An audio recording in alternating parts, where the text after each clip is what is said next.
Here are the rules for Google AdSense. These are the terms of service for using their service. And if you don't abide by these, then they'll close your account. And obviously you don't want that to happen because you lose any money that was in it. And you lose the ability to make future money with it as well.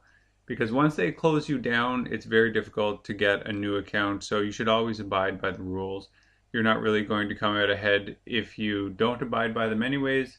So it's in your best interest just to do what they want. So a few of the most interesting points or the most important points are the payments. Generally, the way the payments work is at the end of the month. So if you're in the month of, say, June, at the end of June, the month will end and your next payment will be usually around, for me, it's around the 26th of the month. So it's about 26 days later or about 30 days later from when the period ends. So just keep that in mind. You'll want to plan for your income if you're looking for that money when it's going to be coming in. It does take a little while to come in. So intellectual property, in terms of this, you can't copy other people's marketing materials. They're talking about their specific marketing materials, but they also go on to say another part of the privacy policy that if you copy other people's material without their consent, you will lose your account. So if somebody makes a copyright claim on say, an article that you copied from their site, that could damage your AdSense account. So keep that in mind. You need a privacy policy. I've explained how to set up a privacy policy in a different video. Confidentiality. This basically means that you can't publish all the information that about your AdSense account that they consider confidential. An example of that is your click-through rate or other statistics related to property performance.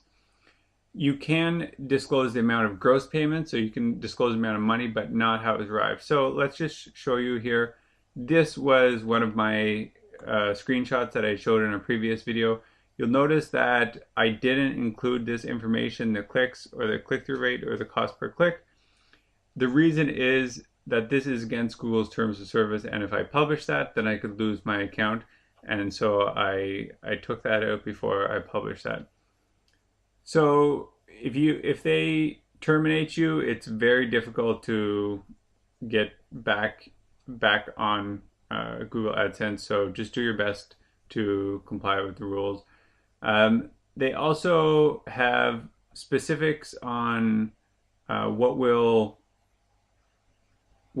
be determined as invalid clicks or reasons that you could lose your account.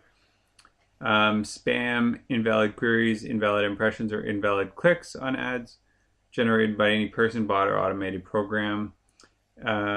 Clicks solicited or impressions generated by payment of money, false representation, or requests for end users to click ads or take other actions. And ads served to end users whose browsers have JavaScript disabled. Clicks or impressions commingled with a significant amount of the activity. So even if you have real clicks and you're mixing them in with some of these, then that could be a problem. And they're basically saying that some of those will be considered invalid clicks, but it also means that that's a reason that your account could be terminated as well. So those are the basic things that you have to consider. There are certain rules that if you break them, Google will send you a message and tell you to correct that. I've had that happen before where they sent me a message and they asked me to correct something and I corrected it immediately, and then there was no more problem after that. And actually one thing that I had to do was I had to block, I had to only allow certain sites to post my ads because for some reason someone had gotten a hold of my AdSense code and were using it on their own site for some reason. I don't understand why they did that, but I had to block them from having access to that so I wouldn't be damaged and lose my account for them using my AdSense code. These are the terms of service. That's the basics of what you need to understand just to make sure that you stay within the boundaries of what AdSense considers right.